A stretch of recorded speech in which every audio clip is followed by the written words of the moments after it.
Alrighty, just want to give a little warning before going into this video. It's going to be a long one, but there is a timestamp for when I start talking about the actual editing and the timeline itself of doing a 1-minute fan dub. So if you want to skip a lot of the explanations at the beginning, go for it. That's going to be the description. But yeah, this is going to be a long one. Also, the video, the actual dub, the 1-minute dub itself had not been released by the time this was being uploaded, but it should be very, very shortly. I had just finished casting the girl's role, the girl's part, and so I'd basically already had everything else lined up and everything ready to go.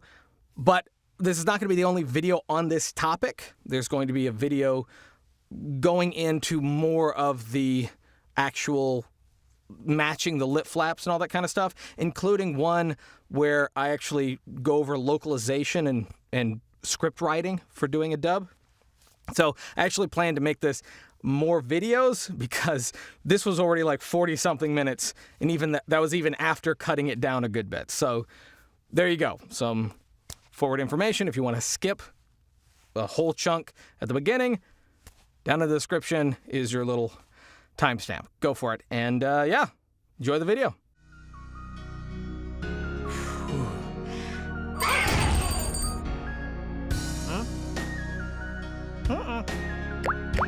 Alrighty, so today I wanted to cover, and I don't know how much of this I'm going to be actually be able to use because of YouTube's algorithm, so it's going to be very tricky to work in the edit. I'm not sure if I'm going to be able to show you what I'm working on, what I'm doing, but we'll see. But today I wanted to cover how I go about doing a fan dub. Now, I want to cover a couple things, and yes, there will be a timestamp for when I actually start showing how I do the fan dub, how I've edited it, and how I've recorded it, all that kind of stuff. But first, I want to cover some basics, because it seems like there's a lot of people that don't know the difference between an official dub, a fan dub, and an abridge. Mostly the last two rather than the first one. Everyone knows what an official dub is, but people don't really understand what goes into an official dub and how it's actually different from the other two. So I wanted to cover that real quick. Considering I'm not really going to be doing a how to do a dub, there are tons of better videos on how to do a dub out there, and I'm more of a voice actor rather than an editor and a writer and director on that side. So if you really want to see some behind the scenes and you really want to see some detailed, more nuanced information on doing a dub or an abridge, I would definitely say go find Team 4-Star for an abridged side, and for a fan dub, I'm not entirely sure who to go to, considering YouTube is kind of locking down and smashing people for doing dubs. Now, there's also a way that you can do a fan dub. That's another thing I'm going to be covering, how you actually can do one on YouTube within reason. I don't know how solid this advice is going to be and whether or not this advice is still going to be standing for a while or not, but I'm going to try to cover how you can do something like this and it not be an infringement on the studio's rights. First, let's cover the difference between an official dub, a fan dub, and an abridge. The one that's the most complicated of these is probably going to be the fan dub for a few reasons. Now, an official dub is basically, it's the hierarchy, it's the top of the hierarchy of these. It's the one that, you know, demands the most respect. It is the one that, I mean, it's official. It's been licensed and officially given permission to dub and profit off of this IP. A fan dub has not. However, in an official dub, really the only thing that the studios have to do, like Funimation and Sound Cadence and Bang Zoom, those kind of dubbing studios, the only thing that they really have to do is to add the voices and or effects to the voices. For the most part, they're just given video files that have the sound effects, that have the music, that have pretty much everything else put in. I think they may have to do add the credits at the end. But for the most part, all they have to do is line up the voice actor's audio, their spoken word, to what's being shown on the video and line it up with the lip flaps. And then possibly add sound effects, like if they're in a cave or if they're a robot, and you add sound effects to make it fit what we're seeing on screen. For the most part, that's it. That's really all they have to do. However, they are on a time crunch. So due to the fact that it's on a time crunch, it does make it a little bit more stressful, but on a technical side, it's probably the least, the one that asks the least of the person doing the editing.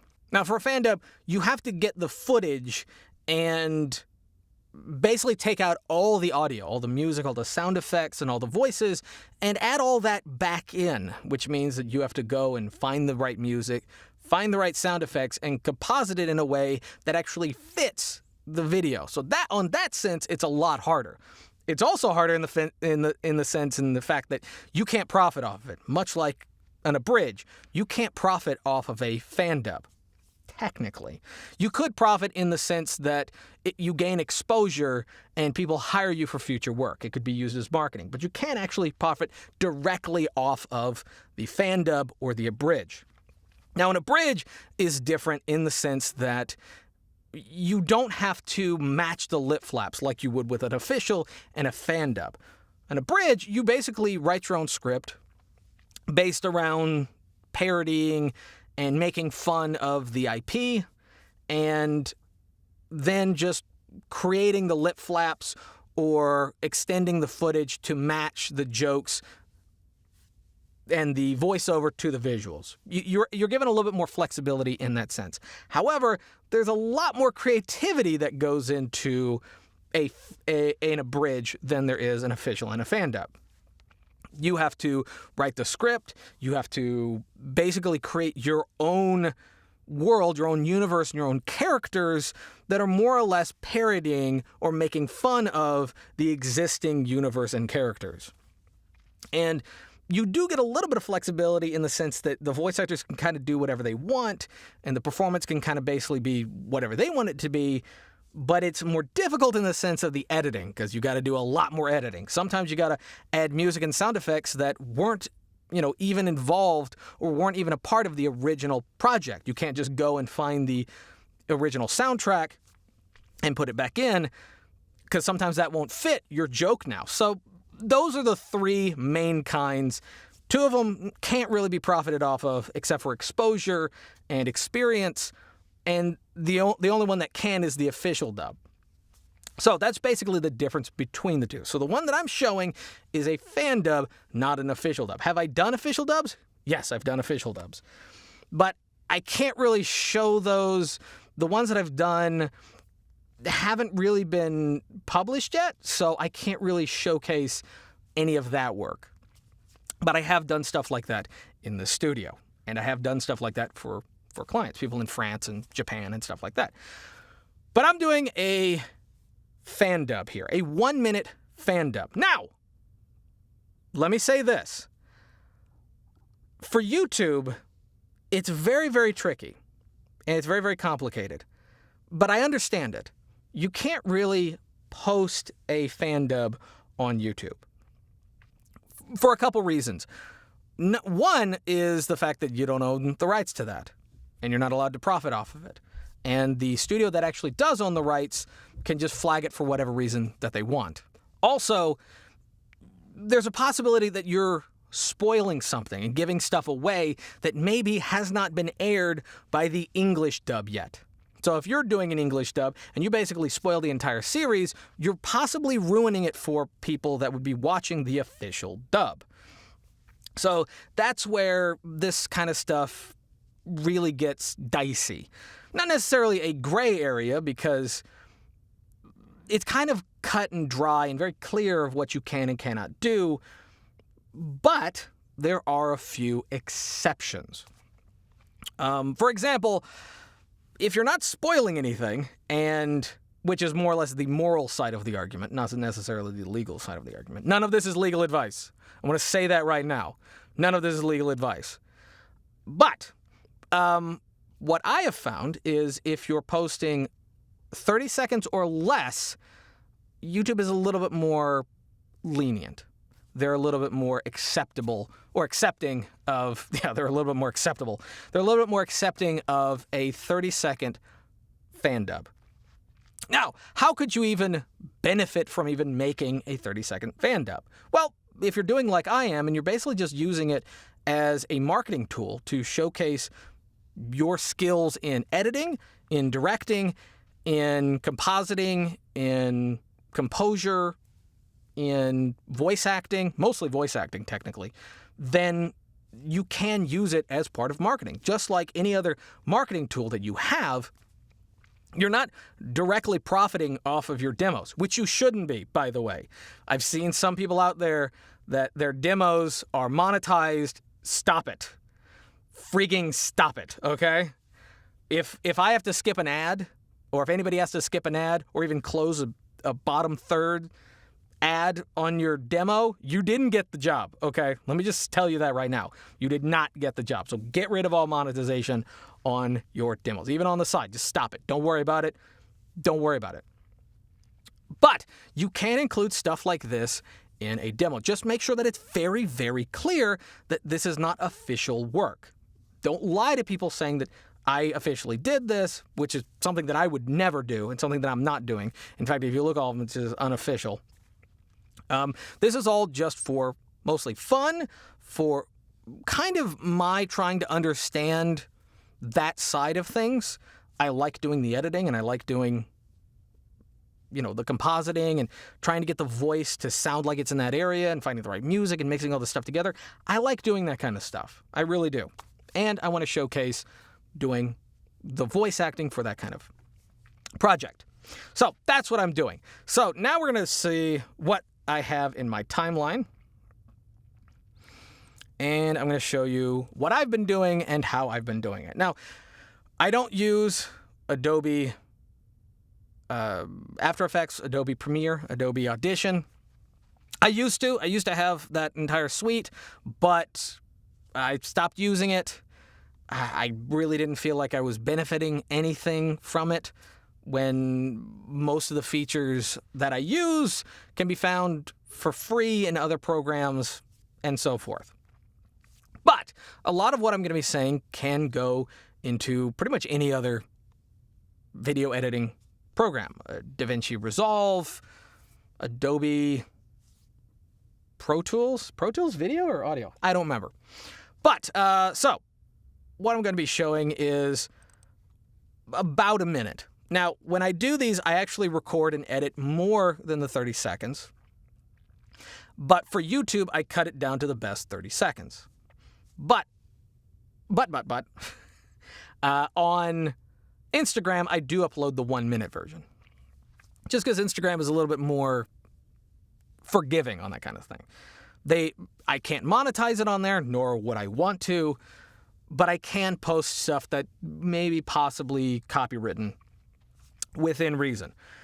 Obviously, if it's more than a minute, or if it's, the full episode, they're clearly going to cut down, they're going to crack down on me, but they seem to be a little bit more forgiving.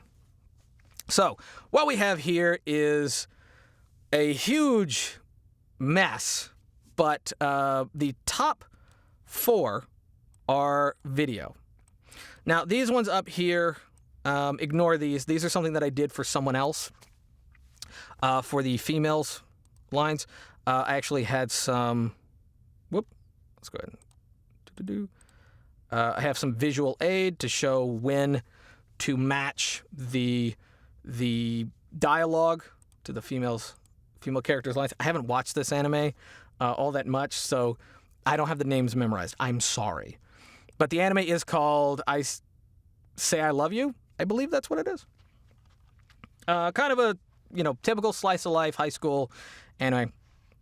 But, so that's what these top ones are, but we're going to be ignoring those for right now. We're just going to be focusing on these bottom 2. Now, the question of where or how do you get the footage can kind of depend. I am not telling people, and I'm not encouraging people, to rip video. However, as a voice actor, as someone who has to put together a demo of their own work, you often have to get a hold of the footage for your own marketing. And that's how I'm going to present that, a way of getting footage for your marketing. Because sometimes the client won't actually send you footage. They won't actually send you the stuff that you've worked on. And they just, once you've done your part, they'll just forget about you. But you still want the footage so that you can showcase it in your demo reel. So there's two ways that I go about it. One is Real Player.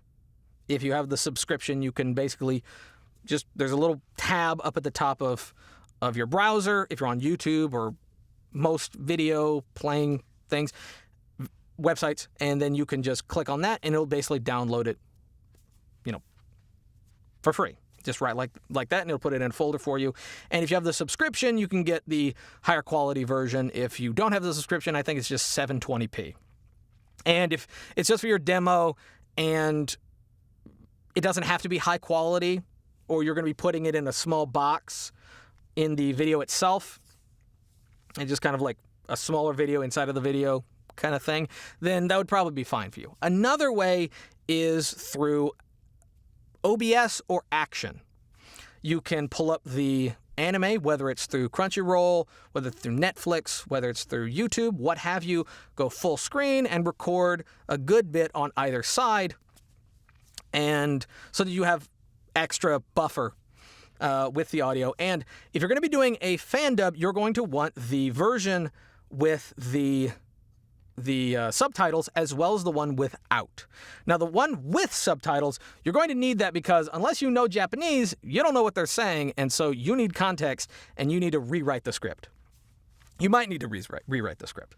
Sometimes you do need to rewrite the script. Now, okay, so I know there's a lot of people that would prefer watching the anime with the subtitles, and I know there's a huge argument, subtitles or dub.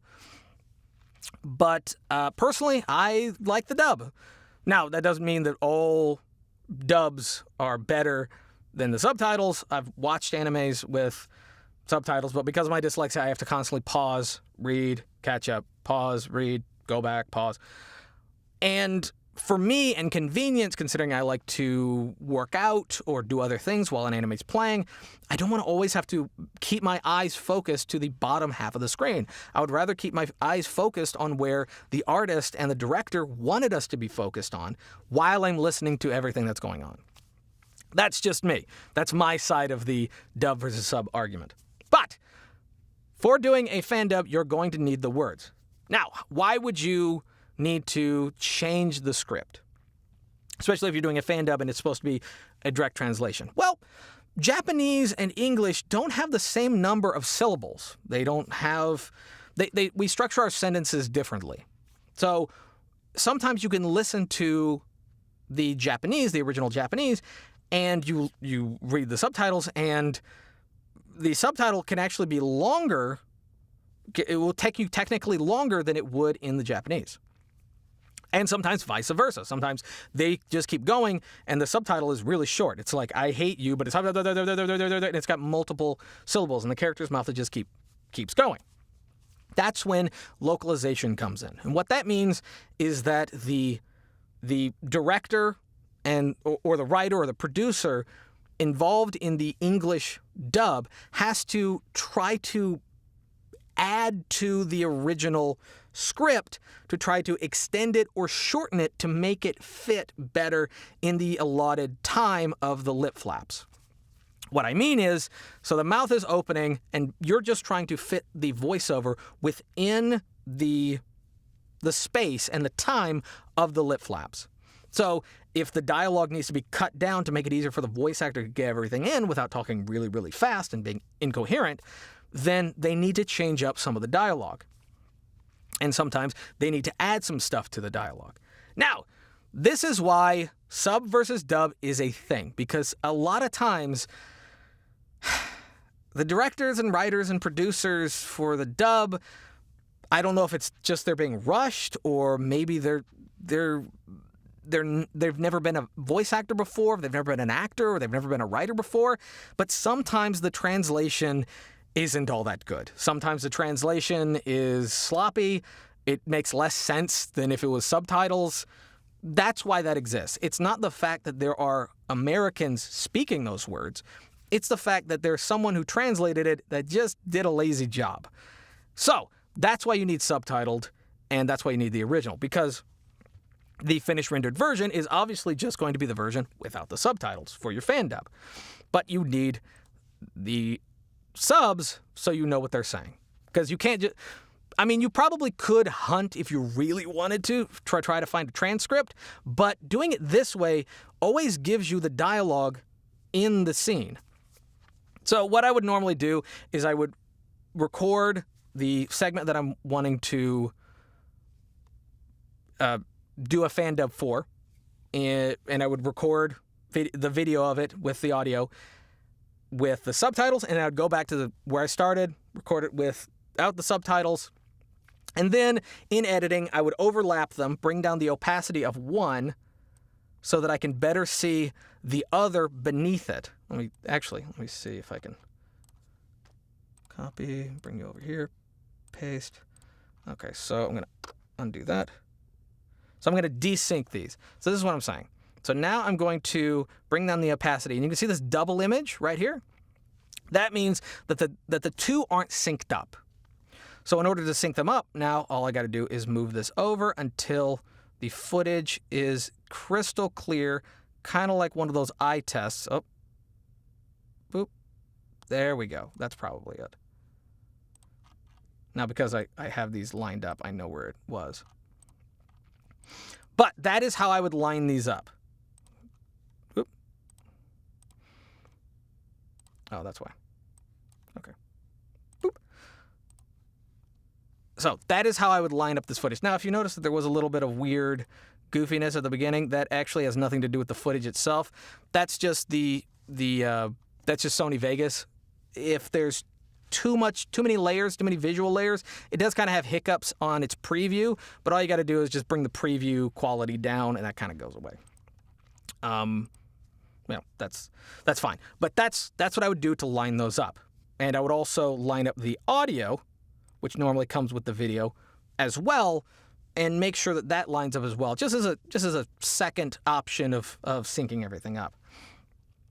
And then what I would do is I would go in, and first couple things is, number one, finding the background music, the backtrack to it, because it is probably the most important thing in the scene sometimes. It kind of really sets the mood. Fortunately, if you're doing an anime, the original soundtrack is normally just online. You can just go find it, buy it, listen to it on YouTube, wherever. And then just try to find that track by listening very carefully to the original audio. After that, you're going to want to match the background noise, which is going to be like traffic and stuff like that. So I'm going to go ahead and mute this for now. So we only have that. Now, again, I don't know how much of this YouTube is actually going to flag me on, but...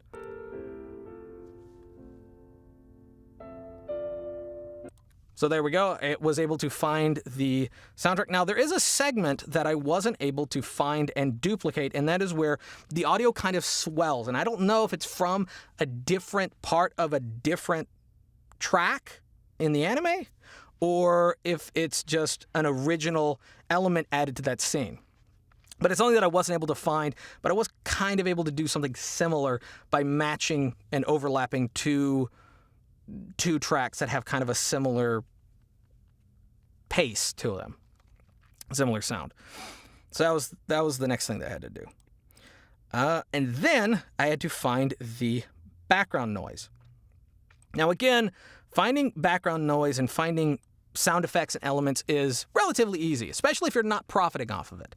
Again, all of this is within the parameters of no profiting. So if you need ambience, room tone, background noise, nature sounds, you can probably find it on YouTube. I would say, however, try to credit people, if you can, But if you don't know where the original source is, you don't know where it's originally from or whatever, like I couldn't find the original person who posted it, you're probably going to be fine. You're probably not going to get in huge legal trouble, especially if it's a very short segment and you're not profiting off of it. However, if you were to do a feature film or an animated film and it's much longer and you are planning on profiting off of it, give them credit.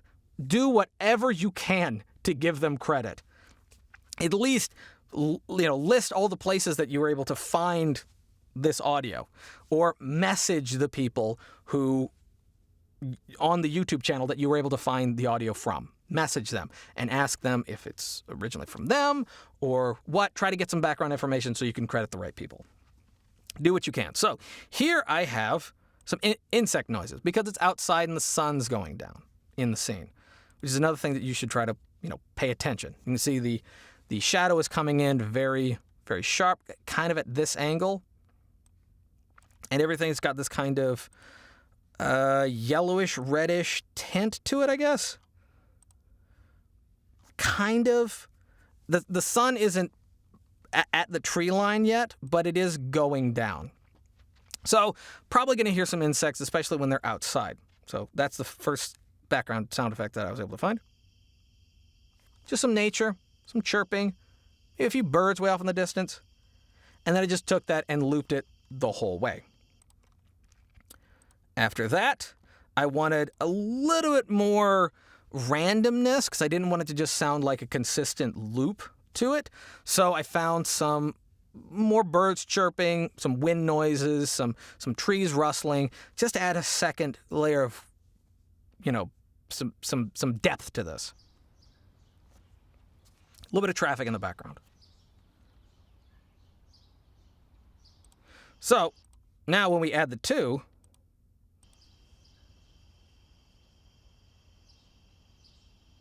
there's a lot there. There's a lot of chunkiness, I guess, to the background noise. And then we add the music. And it really pads out the scene. It adds enough there to convince you audibly that, considering you don't actually see where they are, you don't know how far away traffic is. You don't know how far away, the birds are. You don't know if they're in a little fenced-in area. You don't know if it's open, whatever. You don't know if they're out in the woods at a shed. You don't know any of this. But you want to paint the picture with audio as much as you do visually. So now that we've done that, and now that I have the background loops and the music, next thing I do is I try to get any other sound effects that I might need. Foley, animal sounds, and stuff like that. So there is this cat. I'm going to go ahead and mute these. Okay. This cat that comes in, a little kitten. Very cute. Very adorable. And there we go.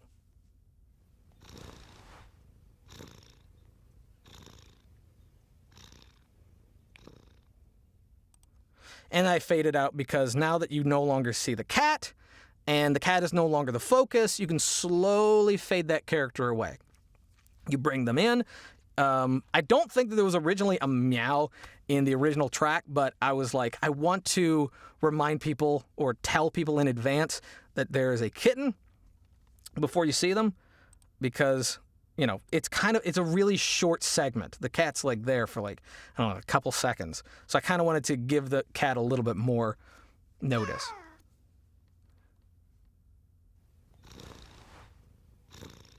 Just some standard purring sound effects that I found here and there. I don't remember. I think I found the meow in one place and the purring in a different place. But as far as the rustling here, that I actually had to do myself. I have a dead cat, which I know is cruel to say that considering the scene, but it's a foam, not foam, but it's like a furry mic cover. And then I just had pants leg on my arm and then just ran the furry wind cover over the arm real quick. Because I wanted something that had that brushing sound that was kind of soft and that was the closest thing that I had. So you put all these together thus far, and you have a pretty good picture. Boop, boop.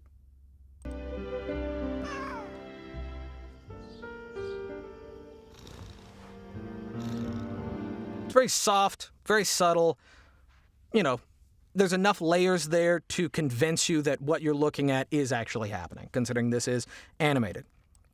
And then, after all that, now, sometimes I don't do it in that order. Sometimes I actually do the voiceover first.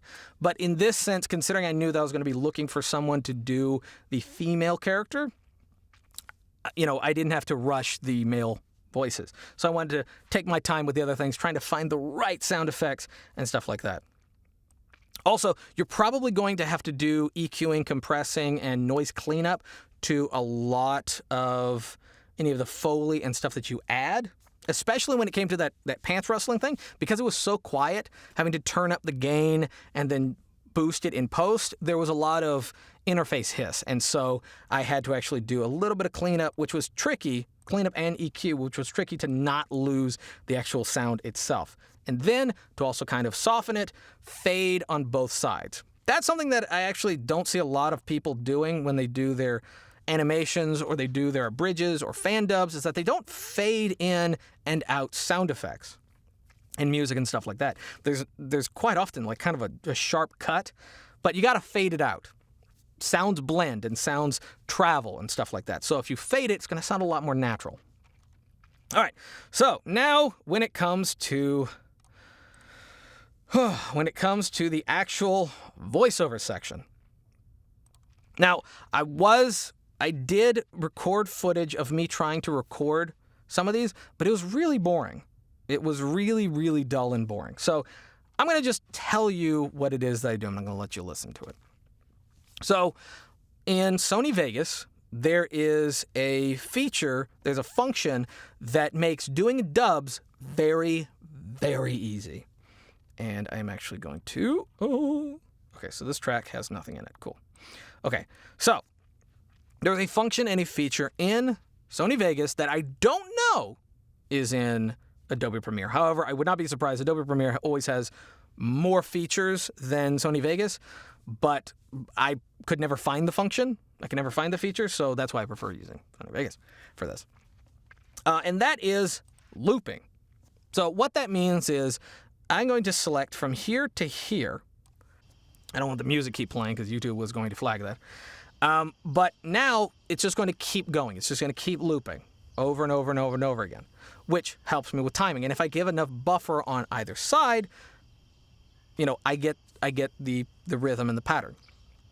Now, sometimes you're going to have to zoom in this one shot to get a good look at the mouth flaps. But for me, all I had to do was enlarge it like this, and I can see his mouth flaps just fine. But for some people, you may want to actually zoom in a little bit more, which basically all you got to do is just this bad boy. Let's get in here. I'm going to shrink that and put that right on his face.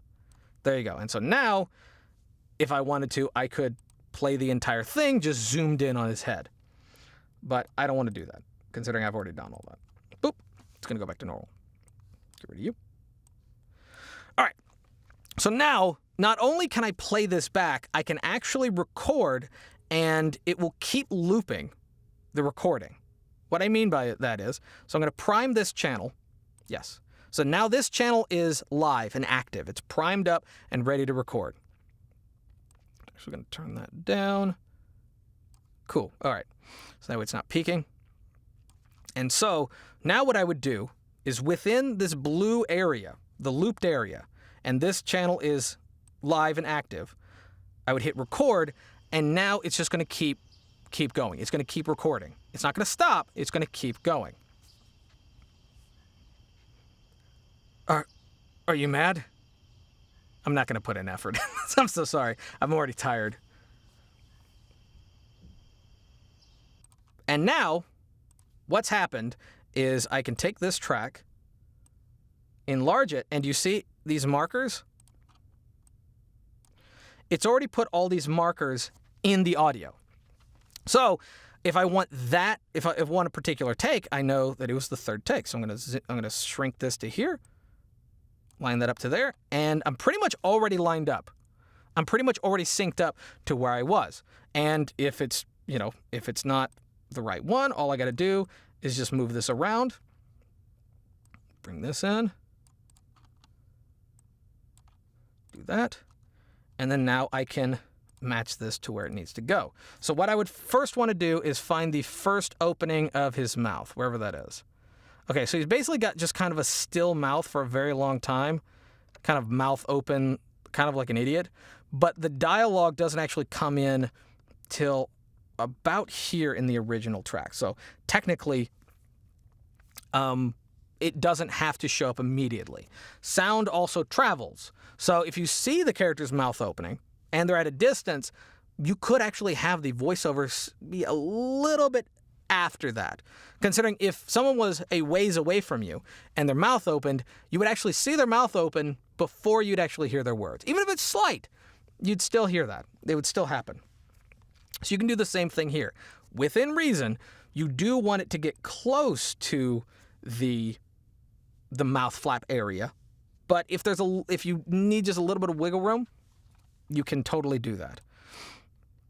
And as far as this line, so I noticed, and this is going to be part of the localization, I noticed that his mouth basically opens up and then just kind of sits there for a very long time with nothing happening.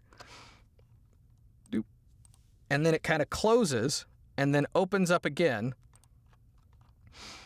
So the way I did that, so there's this long pause where his mouth kind of opens, then nothing happens, it closes, and then he starts really talking. So first it's like open but nothing, and then closes, and then opens again. Again, you're going to have to zoom in on that. But that's where kind of localization would come in. I have a couple choices. I can either add extra words to fit the entirety from the moment that his mouth first opens to the moment that his mouth stops opening, or I can put a pause, a dramatic pause, during the point in which his mouth is really not doing anything. His lip flaps are kind of just dead. And that's what I chose to do here. It made more sense to me to kind of put the character's, kind of awkwardness into that kind of, because we're not always saying something when our mouth is open. A lot of people, kind of mouth breathers all around. But that's what I did here. And then you just go through and do the whole thing with the exact same looping, recording. Now in an official dub, because I'm doing this on my own, in my own time, I'm more flexible here. I'm not going to put markers. But in an official dub, a lot of the times they will actually put either visual or audio cues. Either you'd see 1, 2, 3, and you'd go on 4, or you'd hear doot, doot, doot, and then you'd go on 4. Sometimes a combination of the two. I actually personally find that kind of distracting, and it kind of takes me out of the moment. I would rather kind of let it just, let the moment just be in the moment as the character and be focusing on the character and what's going on and the lip flaps and be listening to everything and then base my performance on that rather than merely just saying words after a certain cue. Because what I found is when I have the doot, doot, doot, and then I start off a little too strong. Kind of like a horse out of the gates at the tracks. I start off a little too strong. But if I'm playing this and I'm just getting used to the beats, and I'm just getting used to how the character is presenting themselves, and I'm going over it in my head, and I'm reading the script,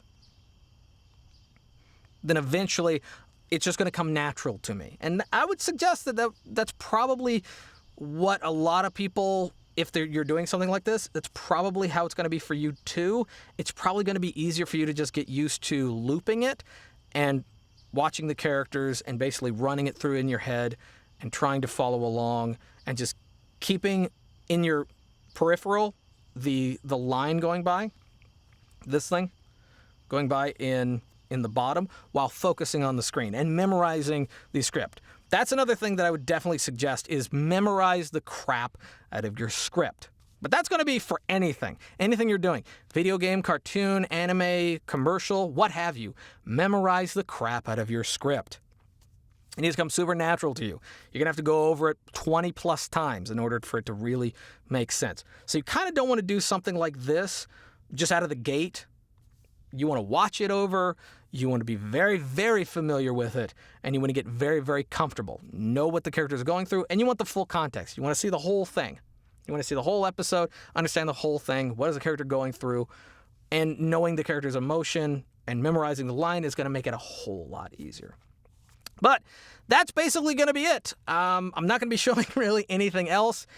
YouTube is kind of vicious. I've tried uploading stuff like this before, and they've really kind of took me behind the woodshed a little bit. But fortunately, not too many hard strikes on this channel for stuff like that. It's normally just been, here's a cease and desist.